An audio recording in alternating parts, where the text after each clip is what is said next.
వర్ధిల్లాలని పిడికిలెత్తరో జననం జన అజ్ఞానం తొలుచుట కొరకో జై భీమని గుంతెత్తి నినదించాలో బడుగు బహుజనులంతా ఏకమవ్వాలో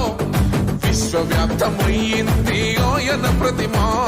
నిలువెత్తు కరిగిపోతూ నిలిచిన జన్మ అడుగడుగున జాతి కొరకు కోరినవాడు